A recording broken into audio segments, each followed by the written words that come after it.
It's okay. Okay. Okay. So, hello. I'm glad to see you and to tell you that we will start finally our Pecha Kucha number 41. Yes!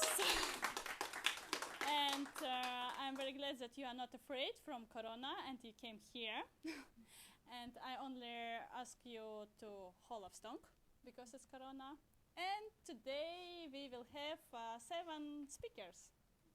And who will be the first? Mazdak. Yes, you're very welcome. Ladies and gentlemen, Only wait one moment because today we have streaming. That is why please use this one that everyone can hear you. okay, but Here. without this. Outside, okay. Yes. Thank you. Streaming that people Yeah. who follow us can hear you too. Yeah. Today. Yes. Yes, we are online now. On Pecha Kucha page on Facebook, you can find the link. And it won't be live today. We doesn't get the live link to work. So it will be recorded and then it'll be online afterwards. Aha, okay. Yeah, no, we couldn't manage it. Okay, okay. Doesn't work. Okay, sorry, I didn't know. Then Last time I we go said home. that online. So.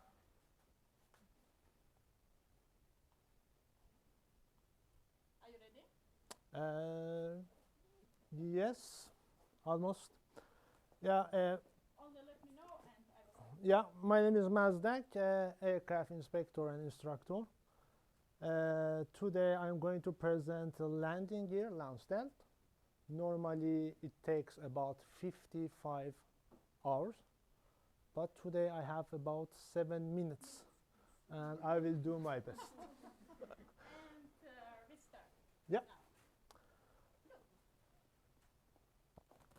Vi kan börja från lite history. 100 år sedan man började att bygga flygplan och de ville bromsa på något sätt. De ville landa på något sätt och de tänkte att okej, vi måste börja från någonstans.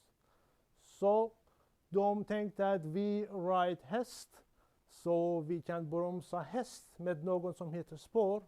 Därför vi kommer att installera denna på baksidan av flygplan. Men nackdel var att flygplan kunde inte landa på asfaltbana. Som de borde landa på gräset.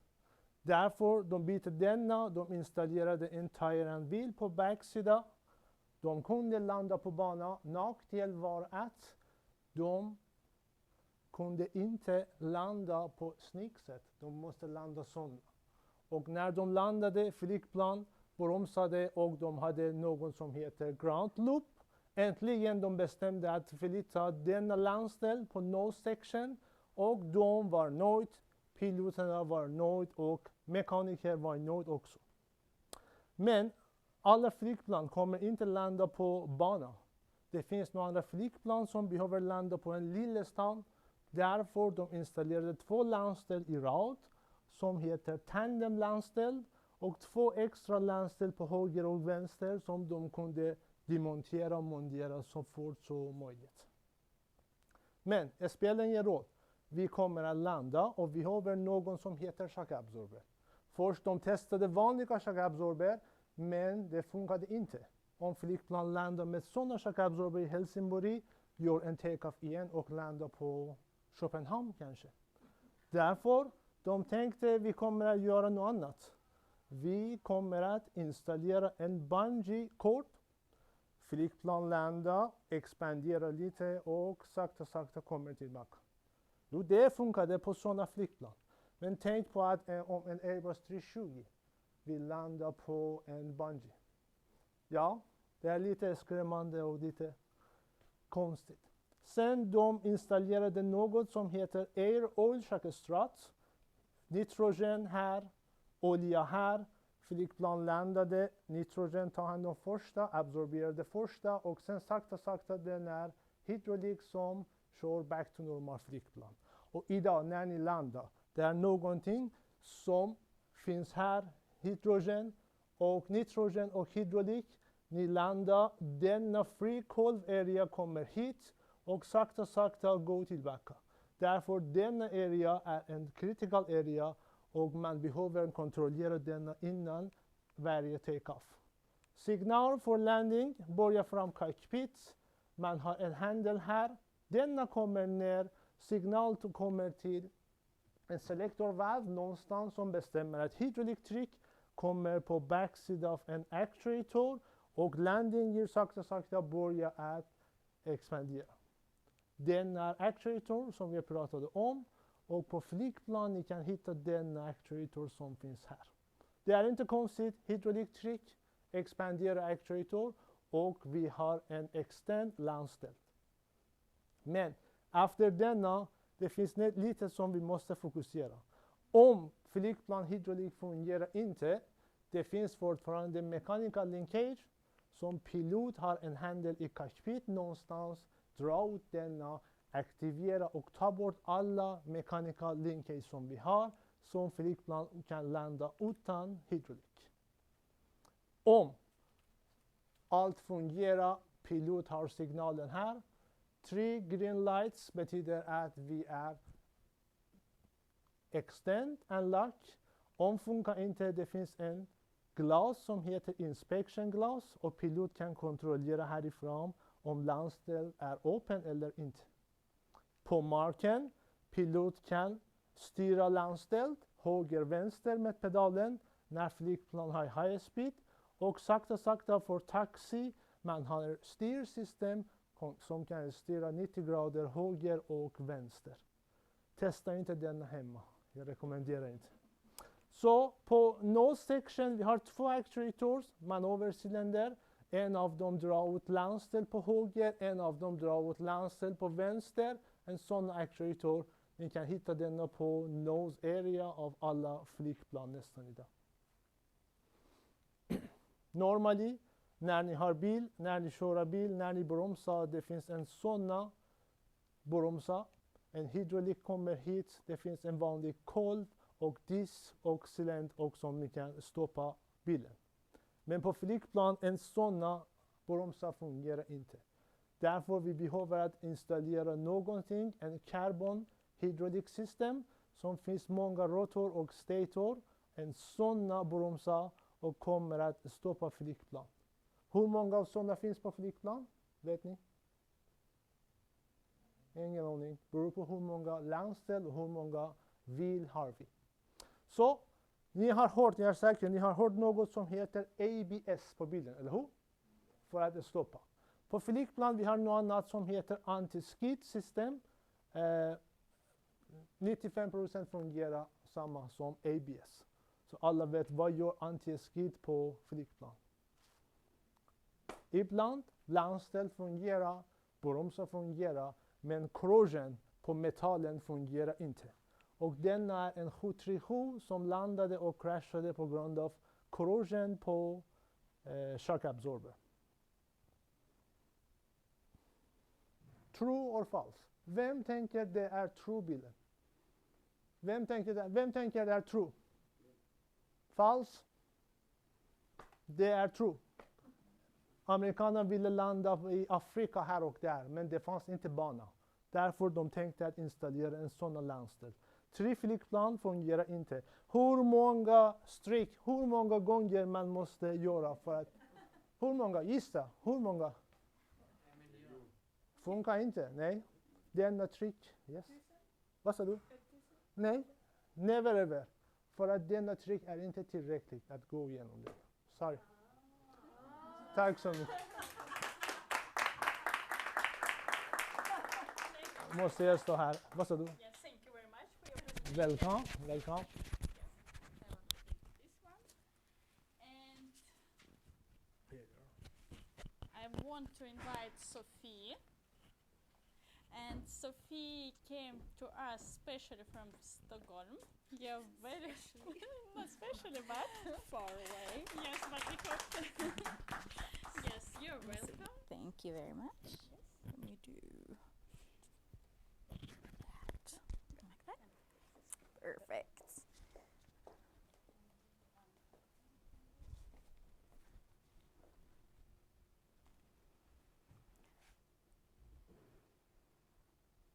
There we go.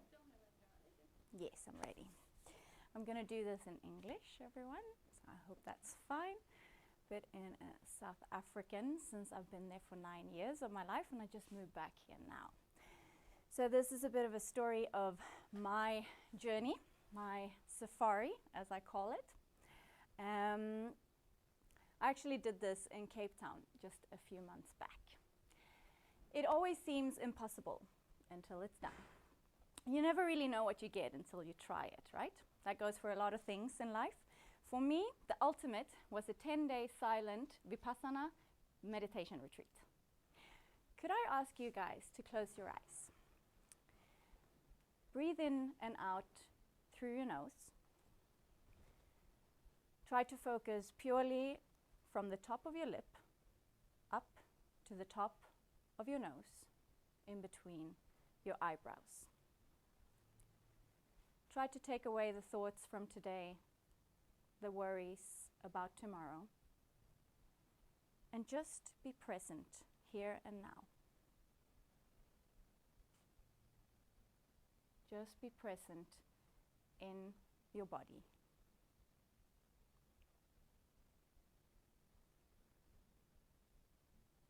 By not reacting to the thoughts and sounds that might annoy you, you are in constant power of your own mind. Now imagine doing that for 12 hours every day for 10 days. You can open your eyes again. It's not easy. When I said that I was going to go on a 10-day silent retreat, people said, "You're crazy. You're so brave. I would never do it. I could never do it." And you could actually see the fear in their eyes. They would rather run an ultra marathon, 90K, than to sit for 10 hours, 10 days with their own thoughts. Now, it wasn't the silence, no talking, no eye contact, no phones, no music, no writing that was the hardest for me. I wasn't prepared for the 12 hours every day of sitting and the strain on your body that comes with that. It didn't help that the chanting was sounding like "kill me" in Swedish. Sitting in lotus, or however you want to sit, for that long gives you aches and pains. But the technique teaches that pain, just like pleasure, is forever changing in life. And when you started to accept that, the pain actually started to fade away. I've found my purpose in life.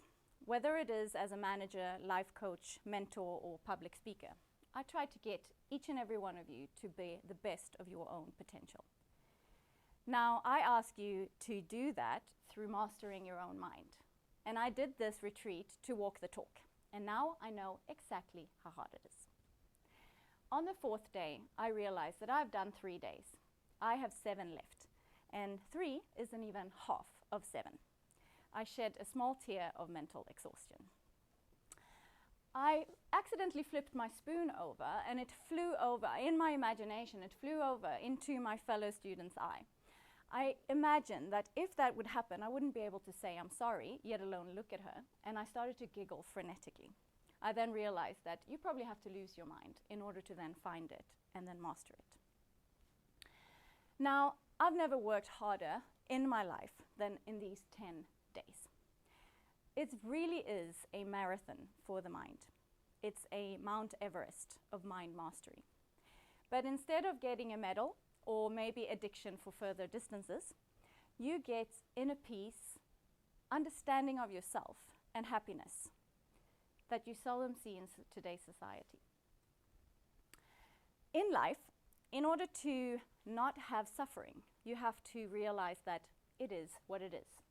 And if you can understand that being grateful for what you have without creating this craving for it further, and understand that the bad will at some point go away, you will be at ease. On the 7th day, I came across a mouse running across to a rock onto a little leaf here, and it went dangling. Now, again, I started to giggle. this time not from losing my mind, but for being so grateful that I was present enough to see such a cute little moment. It's not that often that we are, is it? Now, I didn't become Buddha after just 10 days, but there was a massive shift. And it was a shift of calmness, happiness, but most of all, focus and productivity. When you start to master your mind, you increase your concentration in all areas of your life. Why are we so scared of our minds? We think that we're going to come out of something like this with a straitjacket. We're petrified of what our subconscious might do to us. The fact is that we have a subconscious and we should have the knowledge of it, why we react to certain things and how we can change it. We have the power within our conscious mind. Our thoughts becomes our beliefs and our beliefs becomes our reality. Wouldn't you rather want to master your conscious mind and your reality than being ruled by your subconscious? I know I would. As an NLP coach, I would love for you to start thinking about the thoughts that you have about yourself and what you are able to achieve. We're able to achieve so much more than what our internal filters sometimes might tell us. Try to dig into the knowledge of that mind. Unlock your true potential. Master your life through mastering your mind. It might sound easy, but it's not. It might sound scary, but doesn't it sound scarier for you to live your whole life being half of what you could be? I really think so. So whether you're an ambitious corporate trying to find focus, a spirit junkie trying to search for your soul, or an adrenaline junkie looking for your next adventure, I would really recommend a Vipassana 10-day meditation retreat. But whether it is in meditation pose or not, I urge you to start mastering your mind. Find the tools that works for you and get to work. I've done it. Plenty of people have. That means it's humanly possible. You just have to put your mind to it. Thank you. Thank you, Sophie. And I invite Alexei, who will tell us about 5G. Yes. Let's take this. So do you have a pointer?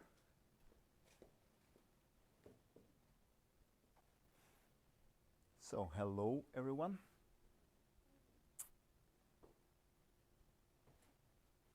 Yes.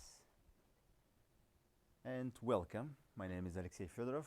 So today I'm going to talk about 5G. And I came to you from far place in order to tell this story. So actually I came from New Zealand, and this beautiful picture from New Zealand, one of the beaches of New Zealand. And before going there, I'm going to cover these items. So I'll a little bit introduce myself, then tell about my professional background and the research that we are doing at Lund University. As I told, I came from New Zealand, but before this I've been living and born in very north place in Republic Sakha-Yakutia, and been living for 15 years in Amga village, which is 200 kilometers from Yakutsk. And the minimum temperature that I experienced was minus 63 degrees in Celsius. I have family. I'm playing a lot of, I'm doing a lot of sport, play volleyball, even compete for Helsingborg in Swedish national competition, and hunting and guitar as a male. So before coming to here, I've been doing my PhD in New Zealand, but before New Zealand, I've been doing my master degree in Moscow. Yeah. And in Moscow, I got my master degree at math. So that's why I'm considering myself as a mathematician. I like really apply complicated math into real life. Thus, I've been working in different companies. In Boeing company, I've been working for 787-9, and it's nice airplane. Now, the question for you, since I'm talking about 5G, what is more dangerous for you, your cell phone or a bulb? In order to answer on this question, you need to actually understand the nature of electromagnetic waves. And if you look around, everything that you see is electromagnetic radiation. So actually, if you look at this spectrum, very tiny portion of the spectrum is given for your eyes. Since inside of your eyes you have a lot of small cells that are receiving all these electromagnetic waves, and your brain picturize that everything that you see. In that regard, your eyes is working as a radio antenna. But don't mess with ionizing radiation. So ionizing radiation is harmful. So going to my work, we're working with radio, and we're trying to enhance self-driving cars by implementing radio eyes. So currently, all these self-driving cars are working with computer vision. So they are working based on computer vision.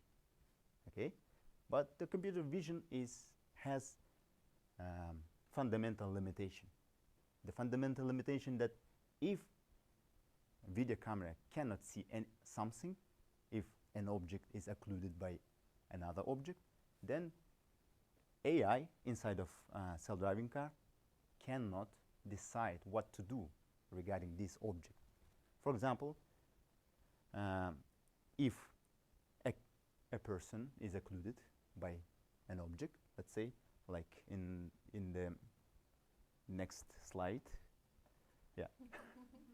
In next slide. So let's see, this kid, poor kid, is going to enter on the road, but there is an approaching car, AI car, is coming. Since the kid is occluded by this car, AI cannot decide what to do regarding this kid, and poor kid can be hit by the car.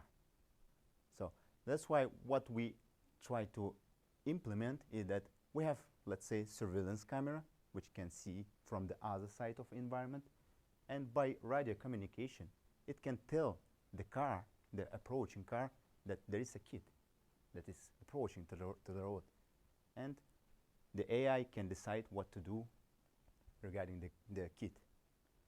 In order to enable all this technology, when it comes to real solution, you face a lot of troubles. That troubles are in science, so there is no science behind it.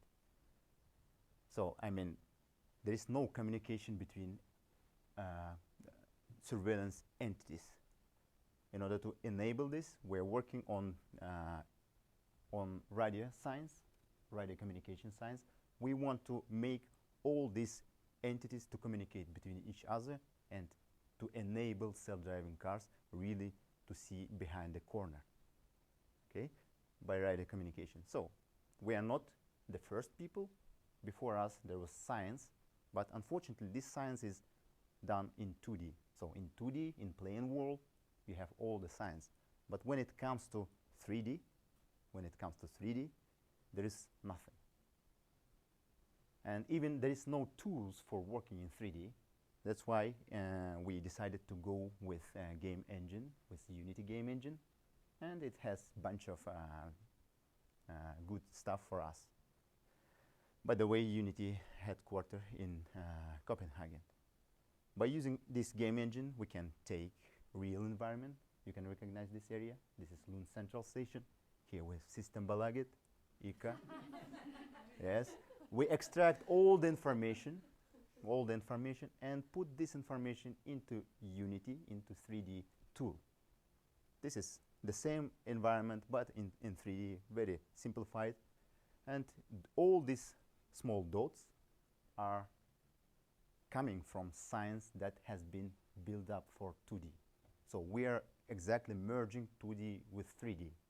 When it comes to 3D, it becomes very fun, and we are working with game engine, but still doing science, and it becomes awesome. Our science is fun.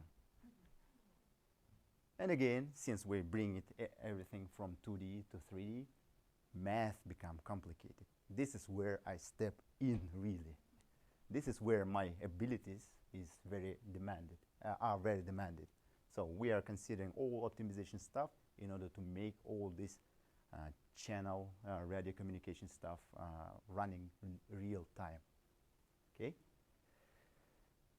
So don't be afraid by 5G, because it's radio frequencies, and don't mess with ionizing radiation. Thank you very much. I hope after your presentation we really will be not afraid from 5G. Yes. And It's not spreading corona. who knows? It's far from Who knows? Yes. And who is the next? Now I want to invite Alisa. Yes, you're very welcome.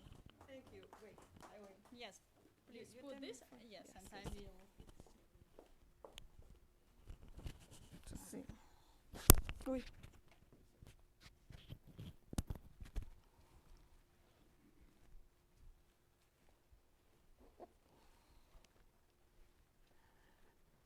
God kväll säger man på svenska. No, wait a minute. I will just put these things there and then I will start. Jag heter Alisa och jag är bland annat poet. Det finns inte som kallas poet som yrke, men det är jag. Och det kommer jag att förklara min resa, min journey som hon sa det. Men jag är också lärare och jobbar på en gymnasieskola här i Helsingborg. Är passionated om technologies, programming, everything together. Så jag ska presentera en projekt som jag ska göra med mina elever och jag ska presentera också lite om mig själv. Så dessa är böckerna som jag har skrivit, men inte alla. Dessa är mina egna diktsamlingar och detta är en bok som jag köpte så blev helt förälskad som heter Code Poetry och det är det jag ska prata idag om. Sen om jag hinner, jag vet inte om jag hinner så kommer jag läsa en dikt, men det tror jag inte att jag hinner. Vi kör! Intressant. Hur skulle man kunna blanda kode och poetry? Men det måste man göra eftersom det är de två stora saker som jag har alltid blivit passionerad i. Så just nu kommer en bild på mig när jag var liten. Där är jag. Och där är min pappas bokhylla. Så han hade stora tjocka böcker om Fortran och allt. Och så frågade jag han mig, han var programmerare förresten. Frågade han mig, vad vill du vara när du blir stor? Jag sa, jag vill vara poet. Så pappa sa, men det är inget yrke. Jag sa, okej, vad föreslår du? Lägg märke på hon som är där, för hon är viktig sen i mitt liv. Men just nu blev jag som pappa ville. Jag blev en ingenjör, jag blev också en lärare som undervisar programmering och blev en poet vid 50 års ålder, fyllde jag min dröm och skrev 3 boksamlingar. Jag trivs jättemycket med mitt yrke, men jag känner den här att jag kan bläddra i andra saker också. Hon, vad drömde hon om? Det vet vi inte om. Men hon var dotter till den största poet, Lord Byron. Vad blev hon? Programmerare. Hon är den första programmerare i hela historien. Hon jobbade med Babbage. Och det här är kontexten, eller sammanhangen till min projekt. Är detta havet? Är detta ett fönster? Är detta ett ram för att se havet? Ungefär så vill jag blanda mina 2 största passioner som är programmering och poesi. Så vad vill jag göra? Jag skriver en dikt inne på en program. Eller jag skriver en program inne på en dikt. Okej, alla diktare, alla konstnärer någon gång har begränsat sig själv till det monokroma, har begränsat sig själv till få ord. Detta ska vi göra med mina elever eftersom poesi är inte så populär. Okej. Vi ska se vilken skillnad och likheter har poesi och programmering. Actually, på engelska är det faktiskt, det är jättemycket. De har forskat på att Emily Dickinson har en datalogisk tanke och att hon har skrivit dikter som liknar algoritmer. Den största poet, Alexander Pushkin, var också en magister för att skriva dikter som liknar algoritmer. Varför då? För en dikt måste ha en början, en input, en tydlig slut. Alltså man måste låsa dikten på något sätt. Det måste man också göra, låsa programmet. Nu hann jag inte mycket, men ändå. Konceptet är att vi ska testa med gymnasieelever, 5-10 deltagare, de ska skriva dikter där de ska begränsa sig till en syntaxis. Vilken syntaxis? Den programmeringsspråk som de kan. Just nu jobbar vi med Python, men med fördel kan vi grena oss till andra programmeringsspråk. Vad behöver vi? Vi behöver en dator per deltagare, en handledare eller 2. Om vi blandar en poet och en programmerare, men alltid ett kan det finnas. En trevlig rum som tilltalar kreativa själar också. Och vad ska vi göra? Okej, det finns också några förkunskaper som med fördel kan vi använda. Det vill säga, kan du syntaxis, kan du programmera, så kan du göra det som jag kommer att visa exempel nu. Men det är ingen krav. Om du inte kan, så kan du lära dig med fördel grunden för programmering, väcka intresser där, och sen, vad blir det för innehåll? Det blir några samhällsproblematiker. Det blir till exempel det här med sexuella trakasserier, med rättigheter av olika slag, med miljökriser. Så man kan prata om jättemycket, men det är språk som ungarna kan. Du vet, sms, korta, kompakta texter. Men vi kan finnas en stor variation, för alla är inte i samma tag. Alla tycker olika saker. De exempel som jag ska visa nu är tagna från nätet. Jag har inte skrivit dem, men jag tänkte göra det med mina elever. Det här är anpassat till ålder och intresse, till sådana. Till exempel, här har vi en dikt. Som, vad är meningen? Att man ska koda egentligen med det rätta syntaxis. Och man skulle kunna läsa allt detta som en dikt. Vi ska läsa technology, magic, it's all but the same. Definitely sometimes even a question of name. Jag har inte mycket. Men det är Pecha Kucha som är problemet för mig. Anyway, här, den här program kan exekvera, kan ge en input och en output. Och det handlar om att leka med variablens namn, med nyckelord. Det här är lite större, det kan jag faktiskt inte läsa. Men om man läser här faktiskt, jag skulle säga här Black Lives Matter istället. Alltså.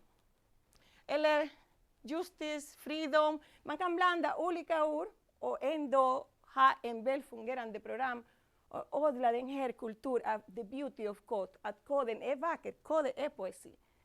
Vad vill jag nå? Det här, att lära sig programmering, att väcka intresse för både poesi och programmering, att ge unga människors röst för att säga i deras språk, i deras sammanhang, i de saker som oroar dem mest. Men det måste finnas någonting som jag önskar mig. Stäng alla ögon nu också. Vi önskar oss någonting efter detta. Okej? Jag vet inte vad ni önskade, men ni kan öppna ögon nu för att jag ska blåsa det här. Maskrus. Och så ska jag önska mig. Det kommer inte. Att jag vill utställa alla bidrag på en webbplats. Det kan vi. Mina elever läser programmering, webbutveckling, gränslig design. Att trycka en bok med de bästa bidrag. Att ha en vacker antologi. Och att arrangera en stor här Poetry Slam finale. Där de i deras rap-style, i deras coola stil säger saker som är viktiga att höra. Dessa är reglerna för en Poetry Slam. Jag tror att alla vet, men okej, det ska vara originella texter. Det kommer att bli icke-lignande texter. Så några kommer att välja någon programmeringsspråk, några kommer att välja något annat, några kommer att prata om det och det och det. Så variation kommer att finnas. Nu hoppas jag hinner att läsa min dikt, men detta är ingen kodedikt. Men jag ville läsa en dikt till en man som inspirerar mig jättemycket. En sol för Nicola. I Smiljan blev en kvinna känd för att skickligt tillverka vertik för hemmet. Det sades att denna makalosa dam kunde recitera episka dikter och gjorde det med samma självklara enkelhet som när hon gjorde en släv. En av hennes 5 ädla söner föddes en mörk dag utan sol, laddad av blixtar. Som den gode Nicola av ädelhet sedan skulle kalla växlande ström. Jukamandi klarar sig med knäppe till århundradets mirakel. Vräsigt hjälte hon moder med skräck samtidigt elak. Vilken hon beder du valde att föda på. Han blir ett omen för olika.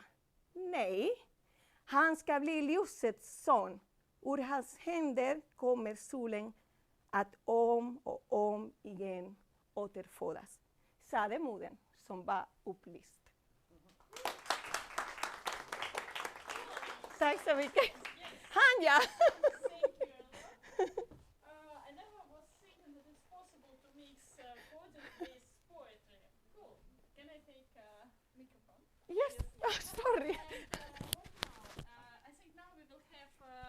break for 15 minutes maybe. And see you here again, let's 7:30, okay? 15 minutes break if you need some water, tea or something, and then we will continue. I think we can continue, and we have 3 presentations, and the next will be Vera, and this young girl will tell us about feminism. Как крепить этот самый цвет? You're welcome, Vera. Yeah. So, as already been said, my name is Vera Prozorovskaya. I'm 17 years old. As far as I know, I'm the youngest here who will present on Pecha Kucha, and of course, the youngest on Pecha Kucha number 41 in Helsingborg. So, yeah, I think we can start.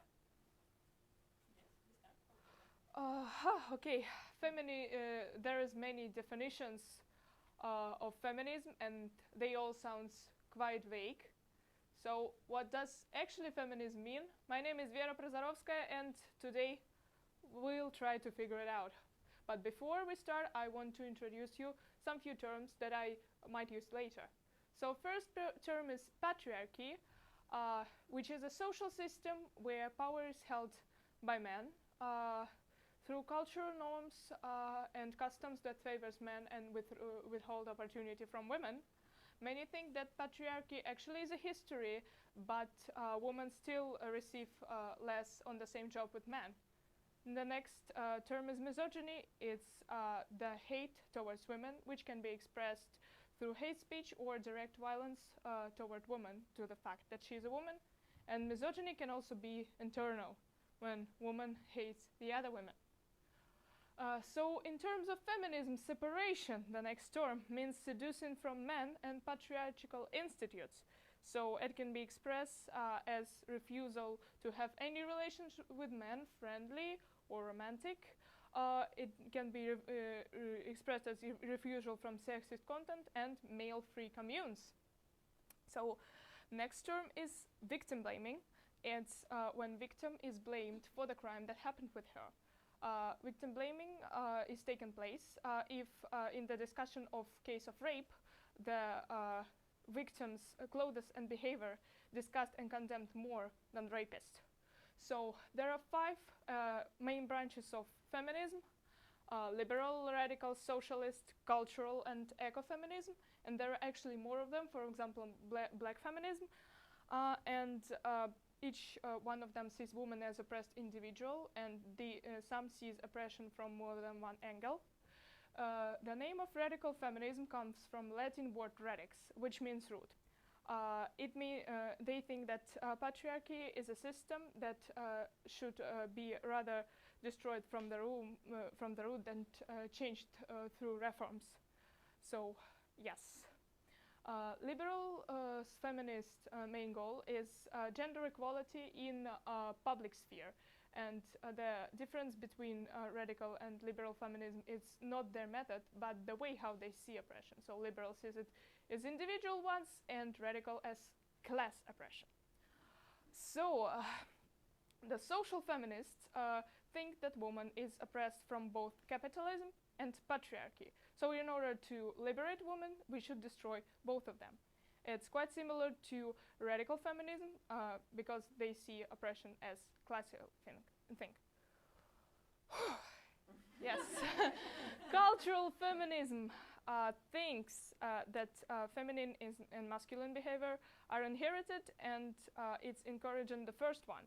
So male-free communes that I mentioned before is one of the approaches, and their goal is to build the new system outside of patriarchy. Ecofeminism thinks that both women and nature are oppressed by men's actions. So when patriarchy will be abolished, both nature and woman will benefit.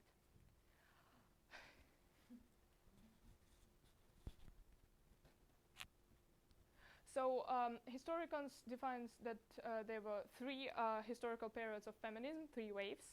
First, it started in the middle of 19th century and mostly concerns property rights and votes for women.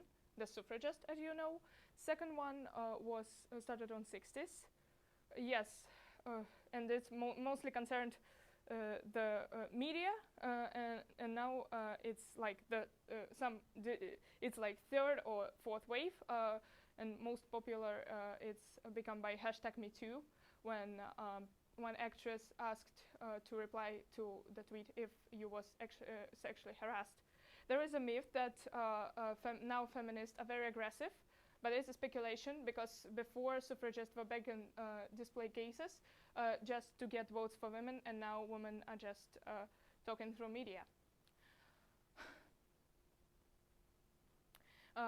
The other myth is that words in media can change nothing, but I want to disapprove this by telling you a story about Tania Ellis Hernandez, which happened in Mexico and took place this year. So she was a Mexican feminist that was actually arrested because she announced that her university was covering the fact of rape and abuse in her own university. And she was arrested and accused to group vandalism, and they asked restrictions of 14 million pesos, which is actually 4 million pesos.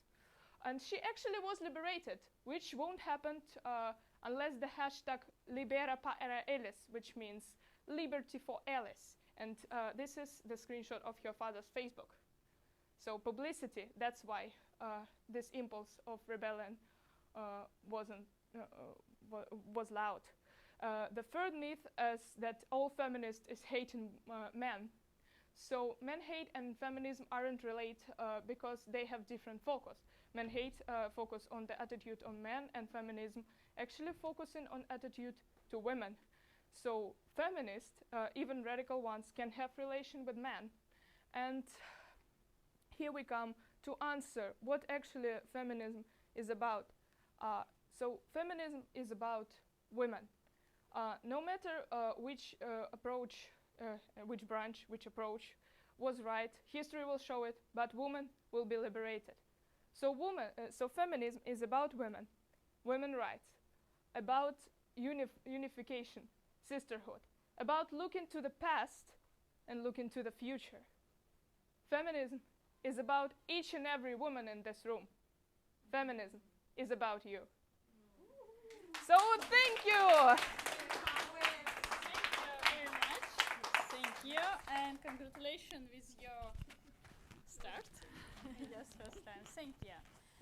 And unfortunately, we have some technical problems with the next presentation. That is why I invite Max to be our next speaker. Yes, you're welcome, Max. Yes. Yeah. Can I? Yeah. And this. Thank you.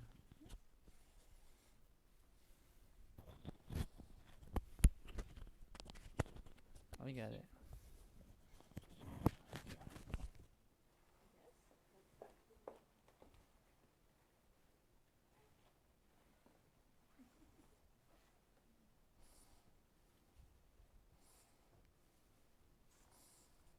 Are you ready? No. I'm not ready. All right. Yes. Okay. It started? Yes. My name is Max Carlquist, and I will talk to you about the passion of programming. 15 seconds left. It said 21 slides, Jana. It said 21 slides, yeah. Mm-hmm. So why the passion of programming? It is digital, it is easy to work remotely, and it is a universal skill set, meaning anyone can learn it and work with it and doesn't require a formal education, just like me. Stupid sticky notes, there we go. How? All you need is a computer, the internet, knowledge, and a passion to learn new things.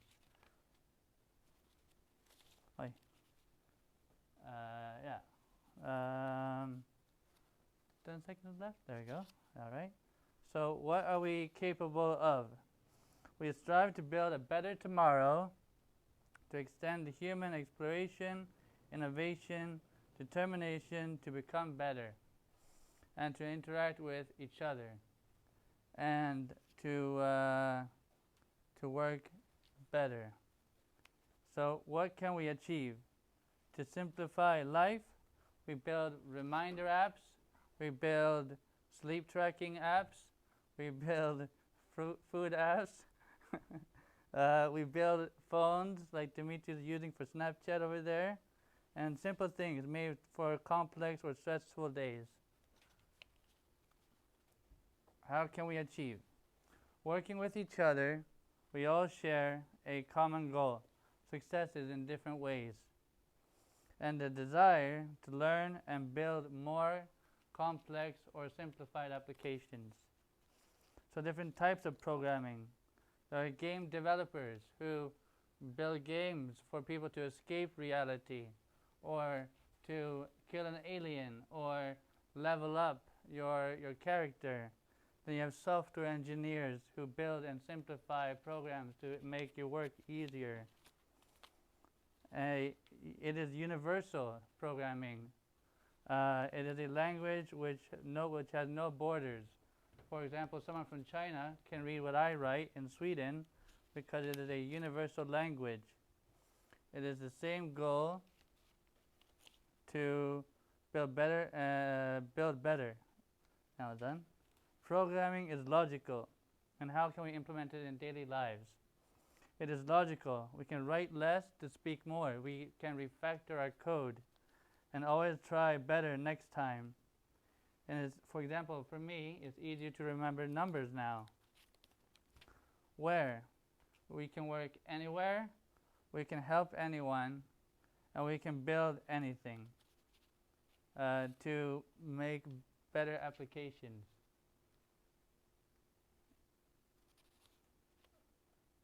So, how? You can join a community, like here in Mindpark, in real life, or obviously enough, online. You can contribute to open source projects and teach, or you can share your code with people so they can learn from what you've done, your accomplishments and failures. When?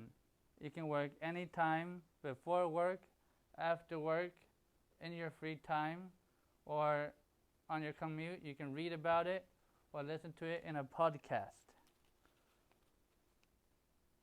at your own pleasure. There you go. So who? Anyone. I've taught people in their 20s, their 30s, and their 50s. All you need is to have an interest in to build something cool or useful and join a big community to build for tomorrow. Yeah. Universal. How to use that as a tool. Anyone can help. And all languages speak the same. It's only a matter of syntax and how your code looks like. Because everyone wants to contribute to something good or maybe something bad. But from my point of view, I have an international upbringing, so languages have come naturally to me. And one time ago, I was reading 6 books in a month, and my parents were like, what are you going to do? Because I was broke and unemployed. But I read those 6 books in a month. So my advice is always to be keen on learning more. Subscribe to a lot of code newsletters because it's free knowledge. And to have a side hobby so you can interchange between the two, like music or poetry or Emma Goldman or something. My story, I wanted to build a film website for my film production company, but my friend told me no. He showed me how to make a website. 2, 1, and yeah. So for beginners, choose your first one language and master that language, and learn how to combine it with other languages to make it more advanced, complex, or simplified, or just refactor your code, and I will pick this up later, I promise. Yeah. So to continue, don't be overwhelmed with what you're doing. It takes time to, it takes the time it takes to learn. It might be scary and confusing in the beginning, but so is everything. Isn't it? This thing. 2, 1. So, to feel your passion, yeah, you can teach. A friend told me once you can be paid to learn because you look at other people's code and understand it better. And the more you do it, the better you become at being a better programmer or a teacher for that matter. So to finish, have fun, never stop, and you can make a difference by building for tomorrow and help each other to have a passion for programming. 2, 1. Thank you. My name is Max Carquist. I'm a teacher of programming at Komvux, Thinkful, Summer Coders, Coder Dojo, and a software engineer in Helsingborg. Now my lesson is over. Thank you much. Yeah. Can you give me the microphone? Yeah. Thank you very much. Yeah.